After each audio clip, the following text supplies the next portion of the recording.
Olá, boa noite pessoal, boa noite, boa noite, boa noite, boa noite. Sejam todos muito bem-vindos e bem-vindas a mais uma live semanal, live de quarta-feira, live que vamos falar sobre um tema muito importante, tema relacionado à prevenção em psicopatologia e que vamos falar sobre um assunto muito bom. Esse assunto é como parar de me auto-sabotar. Que tema muito forte, né? Muito bom, né? Um tema potente aí que vai nos colocar em conexão conosco mesmos e que vai nos dar muitos caminhos para nos ajudar a evitar a autossabotagem. Primeiramente, eu quero agradecer a presença do meu amigão que entrou, esse fã WDR, que eu não sei o que é, Poliana Junqueira, muito obrigado pela presença, a Paula que entrou agora também, saudade, Paula, tive aí no CRER hoje, viu? Fui fazer uma revisão de algumas coisas do plano de saúde, tive aí. E agradeço pela presença. Então, eu vou esperando o pessoal ir entrando, né? Lesliane, seja bem-vinda. E eu vou lendo os recadinhos enquanto isso. O pessoal vai entrando e eu vou lendo os recadinhos. Bom, a live de domingo agora vai ter um tema muito legal. Marcelo, obrigado pela presença, seja bem-vindo. Eu vou falar sobre o tema de automutilação. Por que as pessoas querem machucar a si mesmas, né? Vai ser uma live muito massa, né? Vou falar sobre automutilação no domingo. Já agradecendo a presença da Fabi, do Radamés que entrou, do Kairi, Eduardo, obrigado pela presença, Francisco Lima, obrigado pela presença também. Pessoal, vai me falando um pouquinho, me dando um feedback sobre como é que tá a conexão. Tá tudo ok? Vocês estão me ouvindo bem? Vocês estão me vendo certinho enquanto o pessoal vai entrando nesses 5 minutinhos iniciais. Gostaria de pedir para vocês que fiquem até o final, viu? Obrigado, Paulo César, pela presença, seja bem-vindo. A live de hoje está muito boa. E vai compartilhando com pessoas que você sabe que vão se beneficiar do tema de hoje. Tá tudo ok? Beleza, vão me falando aí se tiver dando algum problema de conexão, porque no meio da live algumas pessoas vão me falando que tá tudo, às vezes fica travando e tal, eu não sei se é a minha, se é a de vocês, às vezes eu fico um pouco confuso. Marilene, seja bem-vinda. Beleza então, o pessoal tá dizendo que a conexão tá ok? Enquanto isso vou falar a frase do dia. A frase do dia hoje é muito legal. É uma frase de uma autora chamada Leila Navarro. Ela diz o seguinte: o que pode sabotar os seus planos é o conceito que você faz de si mesmo. Nossa, que legal, olha. De novo, o que pode sabotar os seus planos é o conceito que você faz de si mesmo. Muito boa. Frase de Leila Navarro. Vou colocar essa frase depois disponível para você marcar 3 pessoinhas para poder convidar para essa live de hoje, que é o tema de autossabotagem. Já deixa eu agradecer o pessoal aqui, ó, que foi entrando. Quem? Marilene entrou, Misael, obrigado pela presença, Adriano Franz que entrou, Lurren, obrigado, Dani, Cris, Andréia, olha quanta gente legal, Francisco Lima também, obrigado, viu pessoal, obrigado mesmo pela presença. Então vamos lá, né? Já deu os 5 minutinhos iniciais. E eu vou começar a live então, né? Sobre o tema de autossabotagem. Como eu paro de me autossabotar? Pessoal, a live de hoje tá muito boa mesmo. Não é porque eu preparei ela não, mas eu fiz com muito detalhe. E eu vou abordar 4 pontos. Em 2 deles eu vou aprofundar demais. Então o que eu peço para vocês? Gruda aqui comigo, não sai daqui não. Porque vai estar muito bom. Primeiro tópico, eu vou explicar o conceito, né? Eu preciso falar do conceito, o que é autossabotagem. Depois, vou falar sobre características de um autossabotador, né? Quais são os tópicos ali, quais são os pontos que eu preciso identificar em mim mesmo, em uma outra pessoa, para eu saber se aquela pessoa está autossabotando, né? Se eu estou me autossabotando, se ela está autossabotando ela mesma, né? Depois eu vou falar sobre os mecanismos psicológicos da autossabotagem. Aqui eu vou fazer uma análise profunda. Segura na cadeira, senão você cai dela. E depois eu vou falar sobre como evitar a autossabotagem. Deusenete, quanto tempo? Seja bem-vinda. Eu vou falar sobre como evitar a autossabotagem, tá bom? Então vamos lá, vamos começar. Bom, conceituando, vocês já pararam para pensar ou refletir? Eu acho que todo mundo já, né? De alguma forma já deve ter parado para pensar um pouquinho sobre o que seria a autossabotagem. Uma definição que pode ser trazida do próprio, talvez até do próprio dicionário, seria uma espécie, né, de autoenganação. Né? Autossabotagem é autoenganação. Seria então também uma pessoa que traça objetivos, porém essa pessoa não executa esses objetivos e ela faz exatamente o contrário daquilo que ela estabeleceu como meta a ser feita. Vou repetir o conceito, né? Fica muita coisa, né? Então, a pessoa tem lá um objetivo a seguir. Ela traça um objetivo, ela quer alguma coisa, ela mira algum alvo. Porém, ela não executa e não faz exatamente do jeito que ela está pensando. Ela faz o quê? O contrário daquilo que ela está pensando e que ela estabeleceu como meta. Daí a autossabotagem, é como se ela estivesse enganando a si mesma, né? Por isso que eu coloquei no tema. Quero, mas não quero. O que eu faço que eu me auto-saboto tanto, né? E se você já lembrou de alguém que sempre tem o hábito de se auto-sabotar, compartilha com essa pessoa, manda para ela o link, clica no aviãozinho ali e manda para a pessoa, tá bom? Então, sabendo que a auto-sabotagem é um mecanismo que eu tenho de auto-enganação, vamos falar então sobre as características, sobre quais tipos de ações, atitudes um auto-sabotador tem. Vamos lá. Primeiro delas, uma característica que é meio central, meio essencial, é o medo de enfrentar a vida. O autossabotador tem medo. A pessoa tem medo e eu vou explicar com muito detalhe quando eu for falar dos mecanismos psicológicos o que está acontecendo com esse medo, né? Por que tem tanto medo assim? Eles também têm uma característica de ser um pouco procrastinadores, né? São um pouco preguiçosos ali, na linguagem popular, né? Quem observa de fora, vê a pessoa ali traçando metas, planejando, querendo fazer alguma coisa, mas não saindo do lugar, aí os rótulos surgem. Nossa, mas tem preguiça, a pessoa não sai do lugar, não faz nada para melhorar e tal, enfim. E fica nessa, né? Então, procrastinando, jogando sempre para frente, deixando para amanhã aquilo que pode ser feito hoje, né? Procrastinador. Só que eles também têm alguns pontos positivos, olha só. Eles são bons idealizadores, eles são bons planejadores, porque aquele indivíduo que se auto-sabota, ele sabe, ele tem noção da meta, ele tem visão, ele vai ver onde é que ele precisa chegar, ele sabe ver onde é que ele tem que chegar, porém, ele tem uma dificuldade para a execução. Então, outra característica é que eles são ruins executores. Eles são bons planejadores, mas ruins executores. E se um autossabotador ele junta com alguém que é muito proativo, que toca os projetos adiante e faz a coisa acontecer, dá muito certo mesmo. Outra característica, como eles têm uma boa capacidade de planejamento, são procrastinadores, preguiçosos e têm um certo medo de enfrentar a vida e tal, eles têm uma natural facilidade para identificar dificuldades a serem superadas.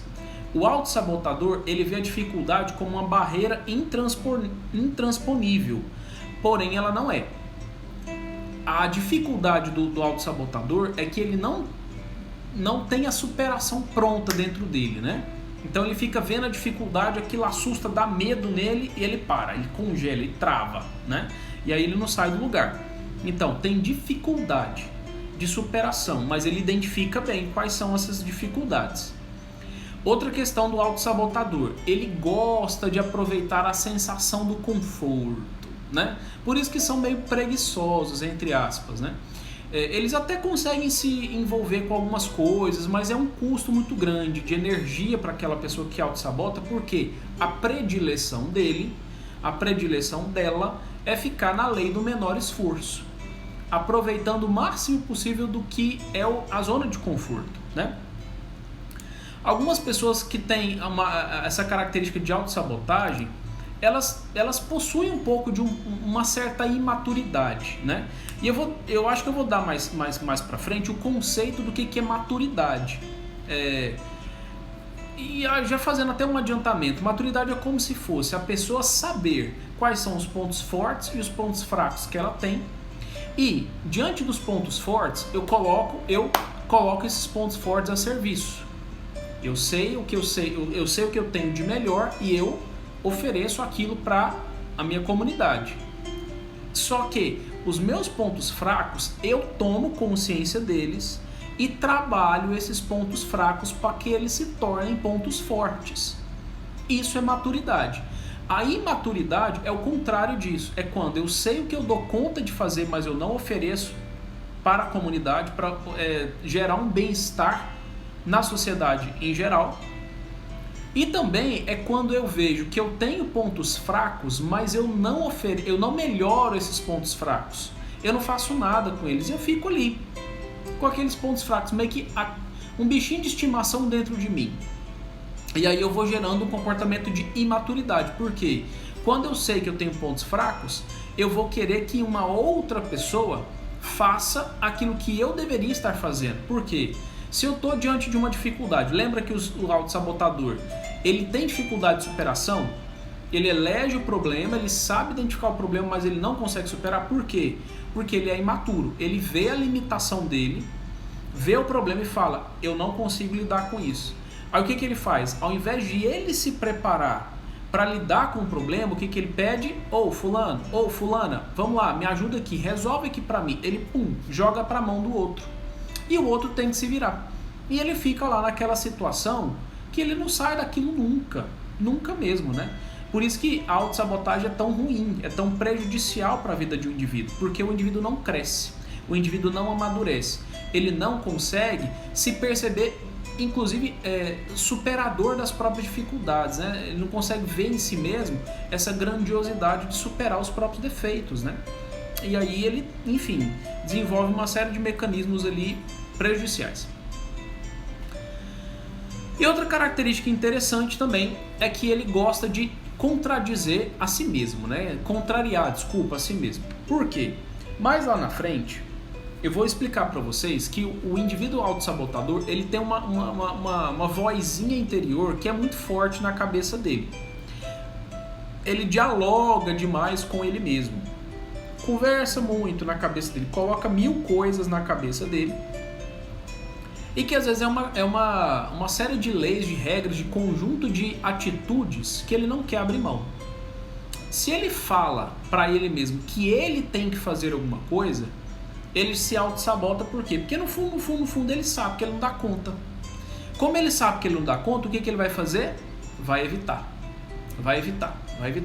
E aí ele diz não para ele mesmo, quando ele é o responsável, quando ele tem que ser a pessoa que tem que fazer. Ele não faz, simplesmente não faz. E ele gosta disso, não fala não para si próprio, demais. Aí depois entra numa série de problemas. Certo, são essas as características de um autossabotador. Para aqueles que estão se identificando, calma, tem solução. Toma uma água aqui. Vamos agora para o próximo tópico. Mecanismos psicológicos da autossabotagem.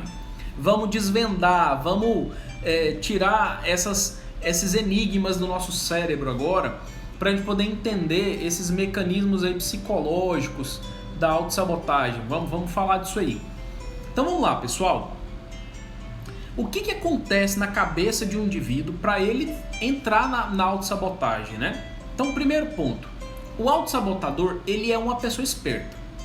Ele aprendeu desde muito cedo mesmo, talvez na época de criancinha ali e tal, ele identificou como que ele desperta na outra pessoa uma ação para a outra pessoa fazer algo por ela.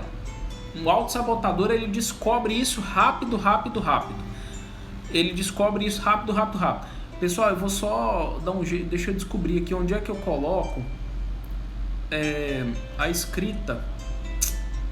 Não tem. Ah, tá, aqui. Vou colocar, escrever aqui, tema. Desculpa aí, pessoal. Sabotagem. Agora eu queria fixar essa publicação. Como é que eu vou colocar isso? Fixar comentário. Pronto, obrigado. Desculpa aí. Então vamos lá. A pessoa descobre de que ele consegue mover o outro, a ação do outro para fazer coisas por si próprio. Então já começa um mecanismo interessante aí. Como eles têm uma alta inclinação para procrastinação, ele sabe fazer conta, ele sabe calcular as coisas. Como assim? O indivíduo que é autossabotador, ele já percebe, ele já pega o gasto de energia que ele vai ter em ter que fazer algo trabalhoso, em ter que fazer algo que vai custar um desgaste, custar energia, ele vai ter que ali, se cansar em fazer alguma coisa. Ele calcula isso na cabeça dele. E aí ele já desiste antes mesmo de tentar. Olha o tanto que isso é engraçado, né? Por quê? Porque ele já descobre alguém que pode resolver o problema por ele. Então, como ele é altamente procrastinador, ele joga pra frente, enquanto isso ele vai observando a vida, vai vendo ali, e ele fala, nossa, mas eu queria tanto tal coisa e tudo, e aí a outra pessoa vai se envolvendo com aquilo, e ele vai ficando com dó, e fala, não, peraí, eu vou resolver pra você. Pronto. Ele não precisa fazer mais nada. Se ele não acha alguém pra fazer, aí é que é o problema. Ele começa a se sentir mal. Aí é onde o indivíduo começa a sofrer, né? Quando não existe outra pessoa para poder atender o que ele quer. Aí é o problema. Ele começa a sofrer. Aí a hora que, nessa hora do sofrimento, quando o indivíduo começa a ter esse tipo de sofrimento, ele vai buscar ajuda e uma série de coisas, né? Mas dentro da autossabotagem, sempre tem envolvimento de uma outra pessoa. Outra coisa, do aspecto psicológico, como ele lida mal com as dificuldades, ele sempre faz a avaliação da dificuldade como uma coisa insuperável, é uma catástrofe, é uma hecatombe, né? Um problema isso, né? E aí ele avalia como intransponível e todas as vezes que ele tenta superar, ele às vezes tenta uma vez só e desiste. Ou, no passado, ele pode ter tentado várias vezes a superação dessa dificuldade e não ter conseguido superar. E essas várias tentativas frustradas de não ter dado certo a solução de algum problema, faz ele acreditar o quê? Não dou conta mesmo, tá vendo? Tentei lá, o trem deu errado, tá vendo? Mas tentou uma vez só, duas, poucas vezes. Ou então, eu sou incapaz mesmo, quer saber, não vou fazer mais nada não, porque não dá, nada dá certo. Aí todas as vezes que ele tem que fazer alguma coisa, ele já vai com a crença guia, a crença é o bloqueio mental que ele criou. Aí ele fala, não, vai dar errado mesmo, vou nem fazer. Aí ele tenta envolver uma outra pessoa para fazer, né? Então, não dou conta, sou incapaz, né? Pessoal, eu sei que o que eu tô falando às vezes vai incomodando, vai mexendo com vocês, mas isso é bom porque a tomada de consciência faz a gente amadurecer, né? Melhorar e se posicionar de forma diferente perante a vida, né? Então vai me dando feedback aí se estiver sendo muito confrontador, tá? Pra eu ir pegando mais leve aqui um pouquinho também, pra vocês não ficarem tão fragilizados assim. Outra coisa também que pode influenciar na dificuldade a dificuldade com a própria dificuldade são os feedbacks negativos e as punições. Por exemplo, vamos supor de que o indivíduo deu conta de resolver alguma coisa. Ele foi lá, tinha um problema, resolveu o problema e deu certo. E aí aconteceu de ele receber uma porrada, um feedback negativo mesmo, assim. E isso jogou o indivíduo lá no chão. Ele fala, aí ele fica lá sofrendo por aquilo, enfim. E esse processo de ele ser jogado lá no chão, por ele ter conseguido resolver um problema, faz ele também evitar problema. Olha a lógica. Poxa, existe um problema, eu solucionei, o negócio foi resolvido, e eu ainda tomei pancada, pra que eu vou resolver problema? Não, deixa os outros resolver pra lá, não vou fazer mais nada não. E aí o cara, a pessoa, né, ele ou ela, enfim, não quer se envolver mais não, simplesmente larga pra lá. E aí a hora que os feedbacks negativos e as punições perante o comportamento adequado perde o efeito. O indivíduo fala, não, isso aqui pra mim não dá, não. E aí, por isso da imaturidade, né? Porque esse componente de saber ter resiliência, de aguentar o tranco, né? De aguentar pancada mesmo você sendo resolutivo, isso é preditor de maturidade, porque você aguenta a limitação do outro. Porque, olha o tanto que é interessante, a gente vai ter que lidar com inveja do outro, vai ter que lidar com o desdém, enfim, uma série de coisas. Eu vou explicar daqui um pouquinho isso com detalhes. E eu, no processo de lidar com o outro, eu não posso me privar de ser eficaz, me privar de ser proativo, né, de oferecer aquilo que eu tenho de melhor para a vida, porque o outro não gostou. Tem gente que gosta, né? Então vamos lá, vamos continuar fazendo essa positividade, né, sendo eficaz na vida. E outra coisa também que pode influenciar lidar mal com a dificuldade é a falta de saber o que fazer mesmo, a falta de orientação, a falta de saber o que fazer, de como lidar com situações novas e desconhecidas. Isso também faz o indivíduo entender de que novidade, problema, porque todo problema às vezes que surge, por mais que seja repetitivo na vida, mas para o indivíduo que está vivendo aquilo é uma novidade. E por ele não saber identificar muito bem se aquilo faz bem ou faz mal, ele tende a querer reagir de uma forma um pouco mais agressiva, sei lá, alguma coisa assim. Ou não se envolver mesmo, fugir literalmente da situação. Então, a orientação seria bom você tentar fazer dessa forma, ou então tenta daquela outra, conversa assim, conversa assado, enfim, orientar mesmo, né? Para o indivíduo tentar e ver o efeito da tentativa.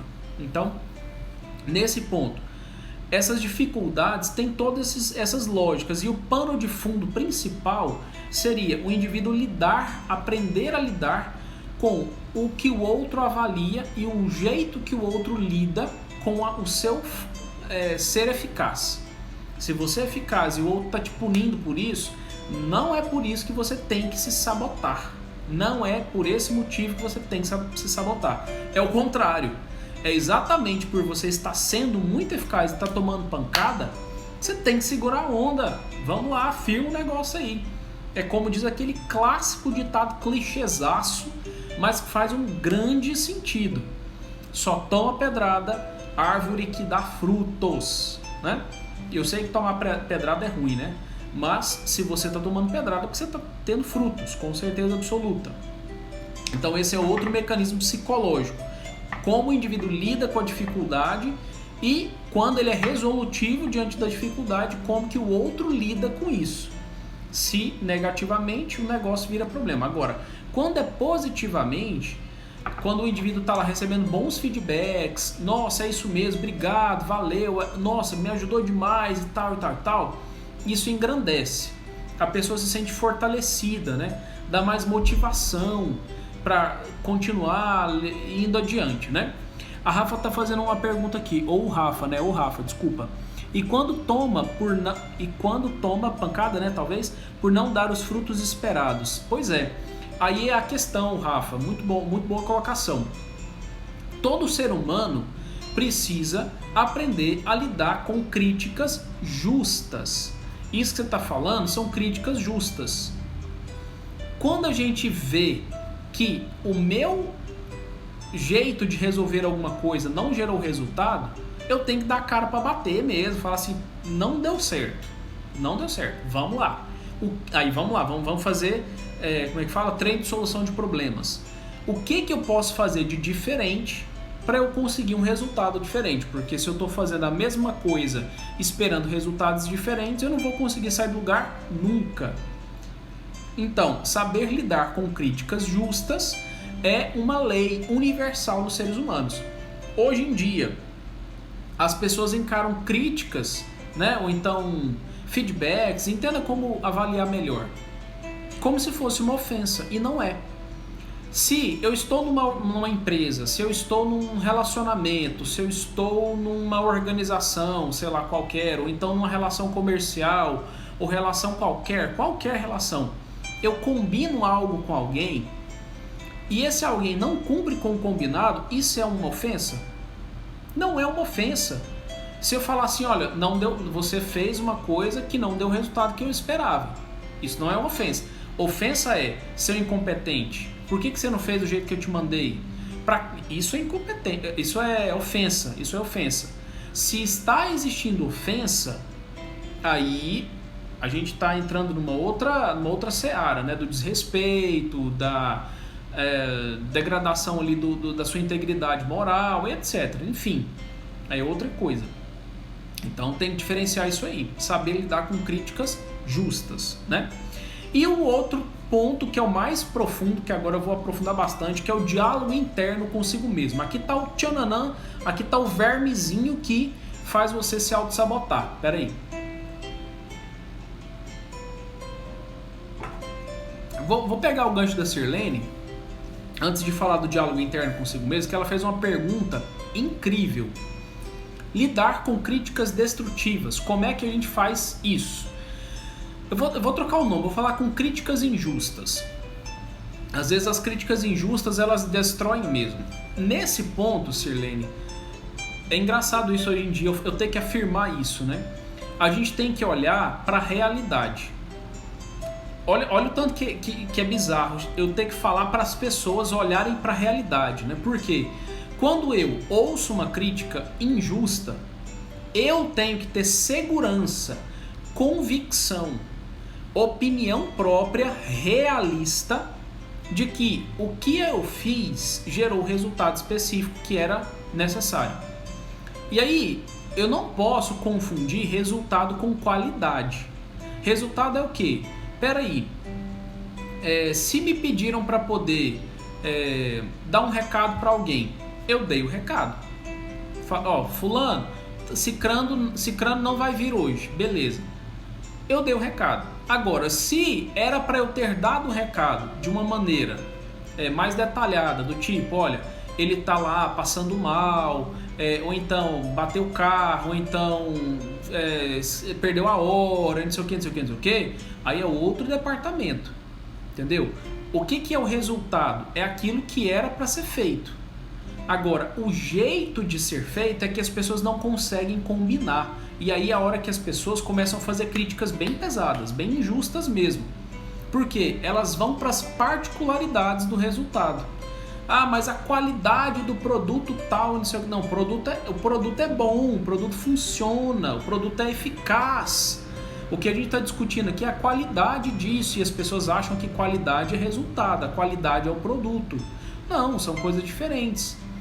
E aí é a hora que a gente vai sofrendo críticas injustas de uma forma que a gente também tem que saber fazer essa diferenciação realista. Então, eu preciso saber descrever a minha realidade. Peraí, do que essa pessoa está falando? Ela está falando uma coisa real ou ela está entrando numa particularidade que ela está tentando tornar isso a realidade? Ela está tentando tornar isso o todo, né? Eu tenho que saber identificar o que é. E aí a gente vai fazendo as diferenciações devidas para eu não entrar numa situação que eu vou me culpar. Não, eu não consegui dar a qualidade que eu deveria. Eu não dei o recado do jeito específico que a pessoa queria saber. Mas eu dei o recado. Ah, mas você tinha que ter dado o recado completo. Onde que estava combinado isso? Não tinha nenhum combinado. Às vezes as pessoas ficam deduzindo coisas, né? Ah, mas eu esperava tal. Não tem que esperar nada. Foi feito o pedido da coisa explícita, então a gente precisa tentar ser um pouco mais explícito nas nossas relações. Espera aí, como é que você quer? O que você espera? Porque senão fica assim, não, faz aí, tenta aí. Mas aí quando a pessoa vai tentar, vai ver que não saiu do jeito que a pessoa queria, porque ela não falou, ela só criou expectativa, não comunicou, entende? E esse é o problema da vida, esse é o problema dos seres humanos, né? Não sabe falar o que quer, com medo de ofender. Falar o que quer não é mandar em ninguém não, gente, pelo amor de Deus, né?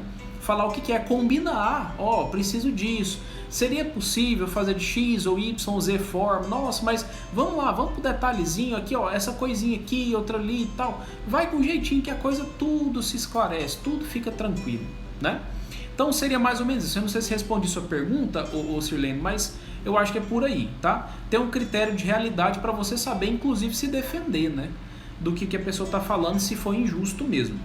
Vamos pro diálogo interno, né? Que tem meia hora de live ainda, tem que falar de como evitar. Pronto. Bom, vamos lá. Diálogo interno consigo mesmo. Todo ser humano tem uma vozinha interior dentro da cabeça dela que fica falando uma série de coisas a respeito da realidade ao redor, das pessoas, de si mesmo, do mundo, da cultura, de tudo, né? De tudo.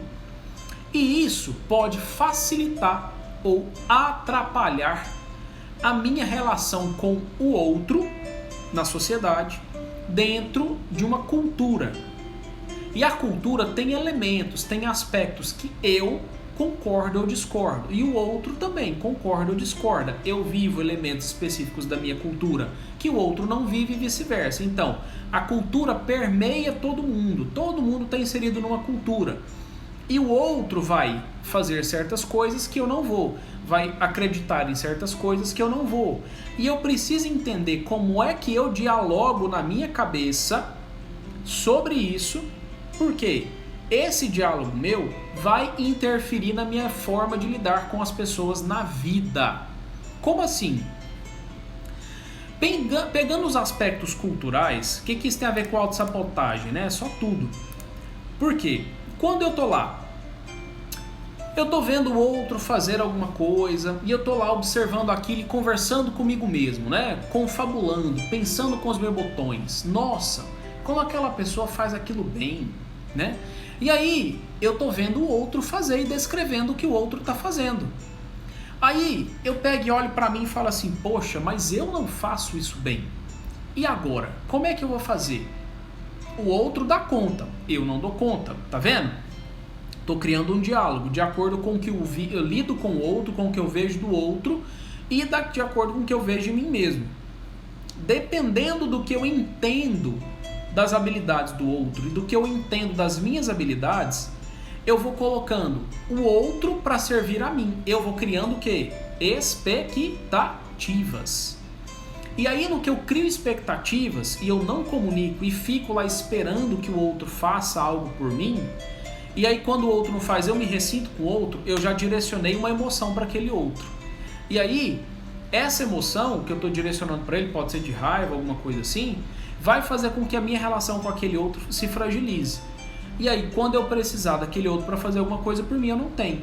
E aí eu entro num mecanismo de sofrimento.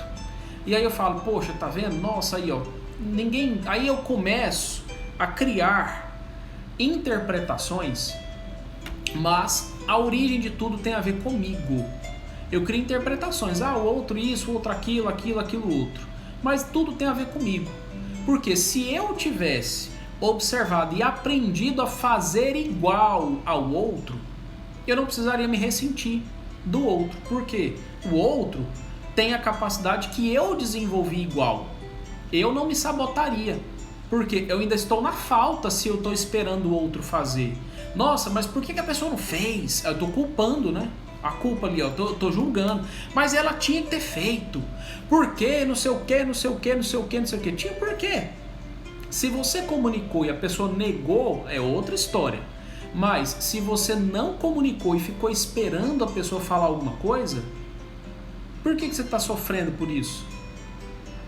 Desenvolva você a habilidade que o outro tem. Porque se você precisa de alguma coisa resolvida, é na sua vida que está precisando da resolução, não na vida do outro. Entendeu? E aí eu vou me sabotando. É assim que eu vou começando a me sabotar. Então, se eu tenho um objetivo de vida, mas eu preciso do outro para aquilo, eu preciso falar. Eu não tenho que esperar que o outro fale. Eu tenho que falar. Fulano, cicrano, tem como, não sei o que, é possível, seria, gostaria, e etc. Né? Então, beleza. E aí, esse diálogo que eu vou criando na minha cabeça, ele pode ir atrapalhando algumas coisas. Por quê? Aí quando eu entro naquela de eu estou esperando o outro fazer, não estou comunicando, eu começo a criar interpretações do que seria aquilo que o outro está fazendo. Eu vou tentando adivinhar a intencionalidade do outro. Aí eu desfoco 100% de mim mesmo para poder falar do outro e eu fico no papel de vítima. Mas por que o fulano não quer fazer isso para mim? Eu estou me sabotando. que o fulano tem a ver com o meu problema? Não tem nada a ver com o meu problema. Se não for pai e mãe, ou alguém, um cônjuge, alguma coisa assim, não tem nada a ver. E mesmo sendo pai, mãe, cônjuge, alguma coisa assim, eu ainda tenho que falar. Se eu já for adulto, não é responsabilidade do pai e da mãe, mas não. É minha. Eu não sei como estudar. Eu não sei como me relacionar. Eu não sei o que fazer para namorar direito. Eu não sei o que fazer para manter meu casamento. Eu não sei o que fazer para falar em público. Eu não sei o que fazer para qualquer coisa. É seu o problema, não é do outro. E aí eu vou entrando naquela de o outro não fez por mim, eu não comuniquei, mas o outro é que não é culpado. Aí eu fico lá, vou interpretar o que ele estava querendo por não ter feito o que ele fez. Aí eu começo a criar temas que eu fico interpretando, eu fico vendo o outro lá e tal, e aí eu vou criando ali alguns assuntos que viram tabu. Um assunto que eu não posso falar com a pessoa, de jeito nenhum. Por quê? Se eu falar, a pessoa vai entrar num sistema de defesa, né? De defesa daquilo, porque tá virando um mal entendido tão grande que ninguém tá se entendendo mais, né? A pessoa tá lá acusando de uma coisa que não tem nada a ver com a história, que era simplesmente resolvida por um simples pedido, uma simples comunicação e não foi resolvida, e aí tá criando um tanto de coisa. Aí vai lá e vira um tabu, você não pode falar do assunto, porque senão o outro vai ficar ressentido, né? Ou então, o outro não pode tocar no assunto com você, porque você se fica assim, mas você não fez por mim e tal, não sei o quê, porque você sabia que eu tava precisando.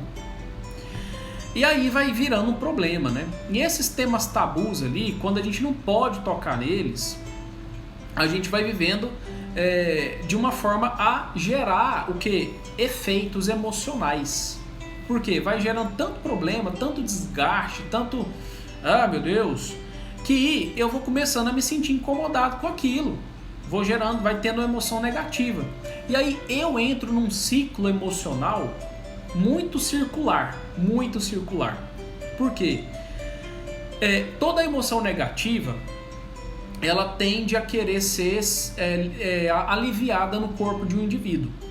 E todos nós sentimos algumas emoções, né? Por exemplo, a raiva, a culpa, o medo e o sentimento de perda, vamos colocar assim, né? É uma falta, né? Uma falta. O que eu estava falando daquela expectativa que eu criei era a falta do que eu estava falando. Mas dentro da falta vem a culpa, vem a raiva, vem o medo, vem uma série de coisas. E aí, no meu processo de interação com as pessoas, o que vai acontecendo? Eu vou falar da perda. Todo mundo tem medo de perder alguma coisa. Seja a saúde, seja um objeto concreto, seja uma coisa mais abstrata, né? Por exemplo, eu posso ter medo de perder meu carro, eu posso ter medo de adoecer, eu posso ter medo de perder o meu direito de sair, né, de casa livremente, alguém me proibir de alguma coisa. Eu tenho medo, eu vou criando medos, né? Todo mundo cria medos ali, tem medo de alguma coisa. E esse medo, ele é meu. Eu tenho que saber tomar consciência dele. Por quê? Quando eu não conheço esses medos que eu tenho, eu não dou conta de dar nome para isso. O que está acontecendo dentro de mim? Eu não sei. E aí eu fico numa sensação ali, nossa, vamos supor que, sei lá, a pessoa está com medo de ficar com, sei lá, de adoecer. Sei lá, falar de doença. Aí ela tá lá com medo de adoecer e tal, e ela fica ali, nossa, eu não tô me sentindo bem e tal, esperando que alguém fale assim, faz alguma coisa, vai no médico, não sei o que. Aí ela fica criando um jeito da pessoa ficar ali relacionando o que ela está sentindo com outra pessoa. E ela não para pensar, não, peraí, eu estou sentindo assim, o que eu posso fazer com relação a tal coisa? Vai lá, faz e tal e resolve. Depois eu só comunico como uma forma de compartilhar uma experiência de vida qualquer com alguém ali, alguma coisa assim, né? Vou responder duas perguntas do Marcelo que ele fez e eu não respondi. Desculpa, Marcelo, deixa eu voltar aqui. A autossabotagem é um tema ligado à universalidade da pessoa? Sim. Ou está ligado em caso específico? Não. Todo ser humano tem o mecanismo da autossabotagem dentro de si. Por orgulho, a gente não admite muita coisa, né? A autossabotagem está mais... Outra pergunta dele. A autossabotagem está mais ligada à preguiça ou baixa autoestima? ou seja, não faço por medo de errar ou não faço por zona de conforto mesmo. Marcelo, eu não sei se você chegou antes ou depois, mas quando eu estava lendo as características do autossabotador, esses dois componentes estão presentes, viu? Qual que exerce mais influência é subjetivo, é individual. Porém, os dois tipos de situações que você citou, medo de errar e zona de conforto, é presente no indivíduo que se sabota, tá? Então vamos lá. Voltando. A perca, né? E aí, como eu tô naquela falta ali de alguma coisa, eu vou esperando a pessoa fazer por mim e não faz. Aí é a hora que tudo gera problemas, né? Então, dentro dessa questão, quando o outro não faz, eu tenho um objetivo com o outro. Eu tô lá na falta e eu tô esperando. Aí, se o outro não fez, eu fico com raiva. Por quê? A emoção da raiva sempre surge quando eu quero atingir um objetivo e tem alguma coisa atrapalhando, interpelindo o alcance desse objetivo. Aí eu fico com raiva, né? E aí, todo ser humano não gosta de guardar raiva. A raiva não foi feita para ser guardada. Ela precisa de ser externalizada. Aí eu pego e jogo em alguém, desconto em alguém. Quando eu desconto em alguém, eu me sinto mal. Eu me sinto triste, eu me sinto culpado por ter feito alguma coisa que eu não deveria. Aí vem a emoção da culpa. Por quê? Quando eu estou me sentindo culpado, é quando eu pego uma convenção humana, uma norma de etiqueta social, uma norma geral ali global de tratamento educado que eu tenho que ter com os outros, eu elevo essa norma, essa convenção social a um caráter de dogma, a um caráter imutável, que não pode ser contrariado a nenhum custo, e eu me sinto muito mal, como se eu tivesse condenado à prisão perpétua, sei lá, por ter contrariado essa norma, essa lei que eu acho que não deveria ter sido contrariada. Aí eu me sinto culpado, né? E aí eu fico triste por isso. Aí eu vou lá, eu gasto uma energia para poder sair disso, né? Eu fico lutando contra essa situação que eu mesmo provoquei, para poder melhorar, né? Aí vem uma culpa depressiva, né? Uma culpa com tristeza, e eu fico lutando contra isso porque já virou memória, eu já fiz. Aí eu fico lá me cutucando, né? Me culpando, me martirizando, né? Com aquela culpa que não tem fim, né? E aí eu fico lá naquela dinâmica e tal. E aí existem algumas formas de eu ir sentindo esse misto de emoções. E essa mistura de emoções, porque às vezes não é uma coisa só, que a perda gera raiva, a raiva gera o medo. A perda gera o medo gera a raiva gera culpa, né? É um ciclo, né? É um ciclo. E aí nesse processo, eu não falei do medo ainda não, né? Não, é verdade. A perda gera a raiva gera culpa, e a culpa pode gerar medo de repetir a coisa, né? Medo de repetir a coisa. Por quê?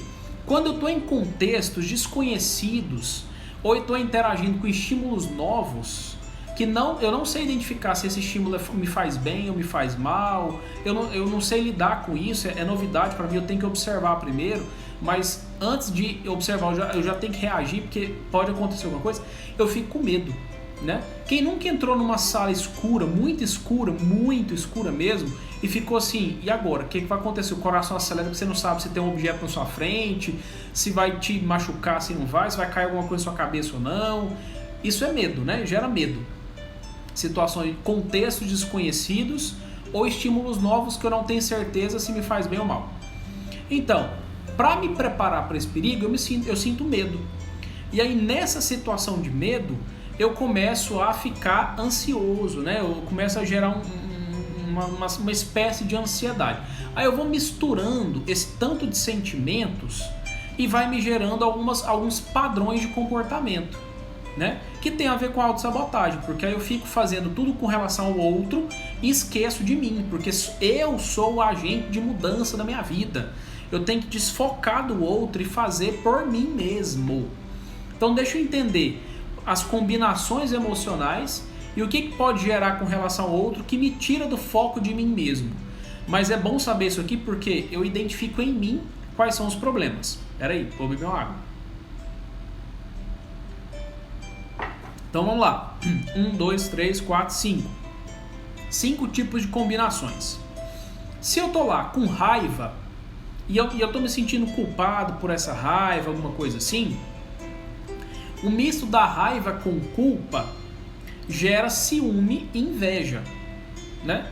Então eu tô lá com raiva, culpado. Isso pode me gerar ciúme e inveja. Num contexto de ciúme, num contexto de inveja, porque eu tô com raiva de alguém, me sentindo culpado porque eu tô querendo algo daquela pessoa que ela não tá me dando, né? Eu tenho inveja da pessoa, eu fico com ciúme dela. Isso me faz querer manipular. Jogos. Cria situações, contexto de jogos. Jogos, se eu tô jogando com alguém, é porque eu estou com raiva da pessoa e estou me sentindo culpado porque eu estou tendo alguma sensação negativa com relação a ela.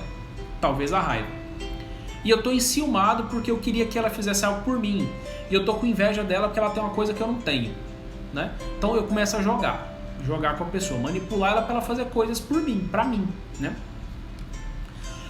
A perda, quando eu estou com uma sensação de falta de alguma coisa e eu estou me sentindo culpado porque eu não deveria estar me sentindo desse jeito, ou sei lá, alguma coisa assim, a perda com a culpa pode me gerar mágoa e ressentimento. Por quê?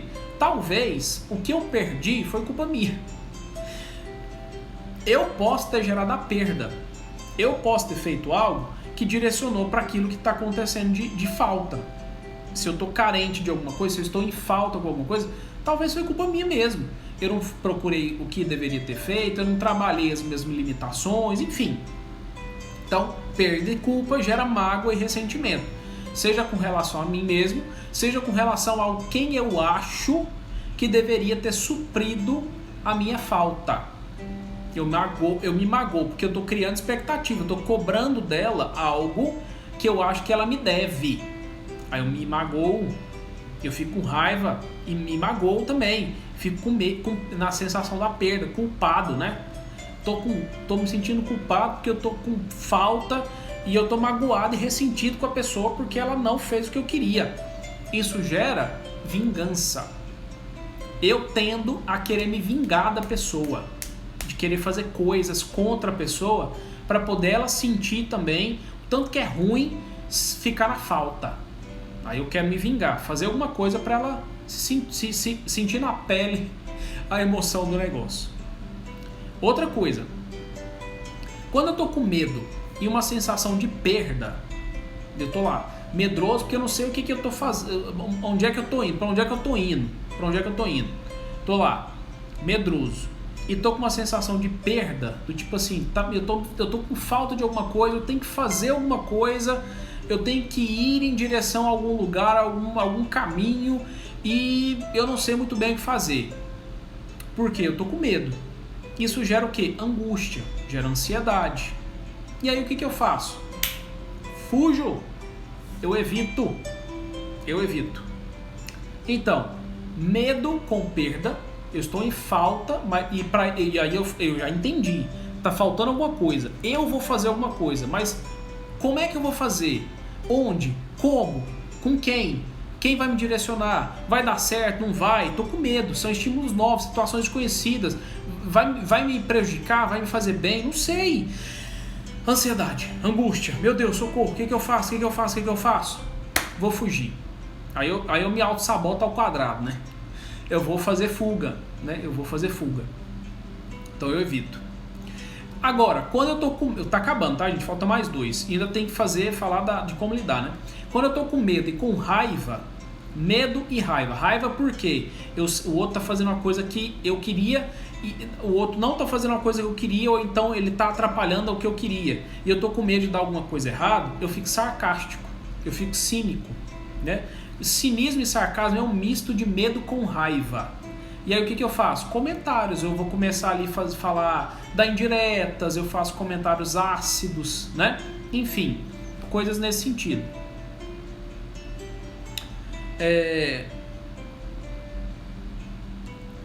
Que é isso aí, Lesliane? Que é atrapalhando? Como assim? Não tô entendendo. E aí quando eu tô magoado e ressentido com alguma coisa, desculpa. E aí quando eu tô magoado ou ressentido com alguma coisa, eu gero reações psicossomáticas em mim mesmo, né? Aliás, todos esses sentimentos ali geram reações psicossomáticas, e aí eu acabo fazendo alguma coisa na minha própria saúde. Uma gastrite, um problema respiratório, uma dor, né, muscular, alguma coisa assim. Então, tem todos esses contextos. Essas são as combinações emocionais do ciclo da autossabotagem. Vamos falar, que a live daqui uns 10 minutos vai se encerrar pelo limite do próprio Instagram. Como evitar? Meu Deus, é muita coisa. Primeiro, eu vou falar rapidinho. Tenha um tutor. Arrume um tutor para te ajudar quando necessário, pois você já está condicionado a enrolar. Então arruma alguém para ficar no seu pé mesmo. Vai fazer, tenta fazer, vai aqui, vai ali, tal. Tem que ter alguém assim. Você já se auto-sabota e tudo, então cria uma forma. Outra coisa, aprenda a fazer um planejamento detalhado do que você individualmente tem que fazer para resolver os seus problemas ali, alcançar seus objetivos e tal, e facilite os passos a serem executados e comemore cada etapa concluída. Então, fazer um planejamento detalhado, facilitar os passos de execução e comemorar os passos concluídos. Outro ponto, divulgue para as pessoas, conte, vou fazer tal coisa, eu estou aprendendo isso e tal. Divulga socialmente o que você está fazendo, porque isso vai naturalmente forçar a você a ter que cumprir aquilo, de alguma forma, a não ser que você crie um mecanismo ali de você se auto-enganar e não ser verdadeiro e falar a verdade. Não dei conta e tal, não foi possível, enrolei, sei lá, enfim. Mas comente com as pessoas o que você está pretendendo fazer e faça o compromisso, porque a divulgação social tende a gerar um compromisso social também. Faça alguma atividade que te incentive a sair da zona de conforto. Tomar banho gelado, comer comidas amargas, né? Sei lá, para você entender de que existe um benefício em você sair da sua própria zona de conforto. Isso facilita o processo de você generalizar para atividades que você não gosta de fazer, na vida em si. Espalhe recursos visuais na sua casa. Prega cartaz na parede, coloca lembrete no celular, alarme para despertar de hora em hora, anota na mão, assim, sabe, de caneta, alguma coisa assim para te lembrar do que você precisa fazer para você se melhorar, para você cumprir com o que você estabeleceu para si mesmo. Conheça seus pontos fortes e coloque em prática. Por quê? Se você fica naquela, eu não dou conta, eu sou ruim, eu não dou conta, você vai acreditando que você é incapaz, e você não é. Todo mundo tem algo positivo que dá para fazer alguma coisa e dá para contribuir, dá para gerar resultado. Então, conheça seus pontos fortes e coloque em prática. Outra coisa, pare de criar inimigos imaginários, como se eles fossem, assim, as dificuldades que você elege, como se fosse uma fera que vai te devorar, né? Ou então um ser místico que tomou posse de você e está sugando suas energias. Isso não existe. É tudo coisa que você está criando.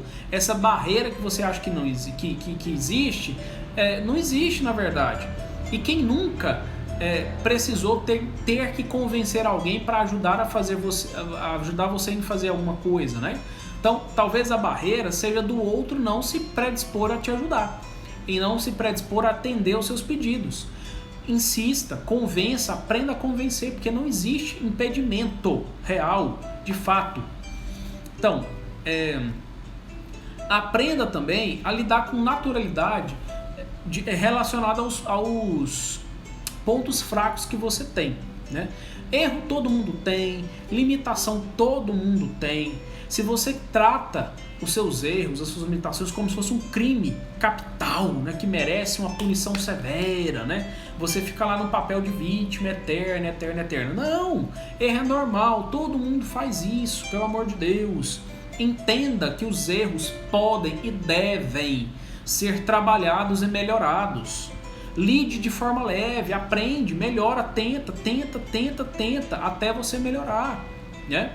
Faça um compromisso consigo mesmo, consigo mesma, de mudar. Ah, mas eu não dou conta disso.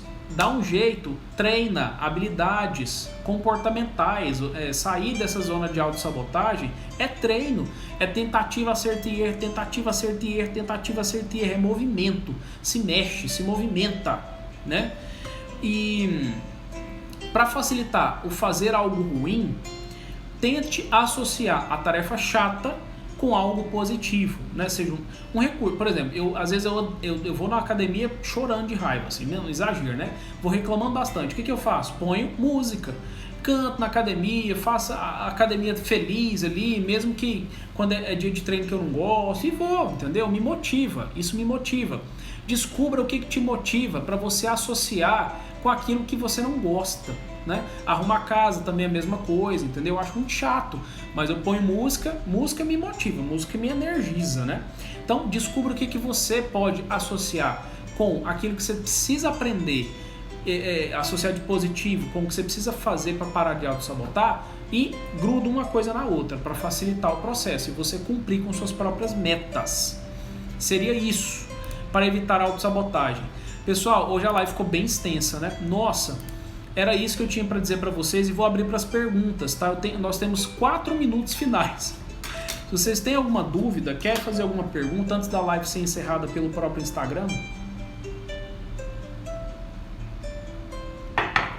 Lembrando que a live de domingo, 9 horas, pontualmente, vou falar sobre automutilação. Por que as pessoas querem machucar a si mesmas? O que acontece que as pessoas fazem autolesão em si próprias, né? Enfim, o que está por trás da automutilação? Vai ser esse o tema da live de domingo, 9 horas. Convide as pessoas que você acha que precisa aprender sobre o tema, tá bom? Depois a live vai ficar salva por 24 horas. Compartilhe a live com quem você acha para aprender mais sobre isso. Paulo César perguntando: o que faço para conseguir estudar mais? Paulo César, identifique os distratores. Hoje em dia, uma das coisas que atrapalha muito você não conseguir estudar é distração. Primeiro, você tem que ter um ambiente adequado, você tem que ter silêncio, você não pode ter celular, enfim, eu estou usando aqui, para atrapalhar o processo, telefone, gente entrando toda hora, criança, enfim, distrações. Por quê? Porque você precisa de foco. Foco, foco, foco. Então, sentar, pegar o material, separar direitinho, ter paz e estudar. E tirar todos os distratores. Se você tem distrator, dificilmente você vai dar conta de estudar muito. Você precisa ter sossego e foco. Foco, sentar lá e ficar lá, sentado mesmo, disciplina. Mesmo doendo o corpo lá e tal, levanta um pouquinho, vai ler enquanto você anda um pouco, faz, mas foca naquilo, tá bom? Mais alguma coisa, pessoal, de perguntas? Eu tenho 3 minutos. Pena que cheguei na metade, mas vou assistir novamente. Beleza, Michele, vai estar salvo por 24 horas, tá? Mais perguntas, pessoal? Tenho 3 minutos, 2 minutos. A live tá acabando. Eu vou encerrar a live. Já, 1 minuto. Já até deu o recadinho aqui.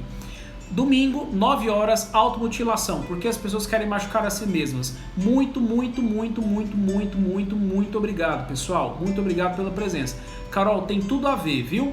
Autossabotagem e procrastinação. Rever a live desde o começo que você vai entender, tá bom? Grande abraço, pessoal. Até mais. Reveja a live, vai ficar salva 24 horas. Depois eu coloco no YouTube. Tchau.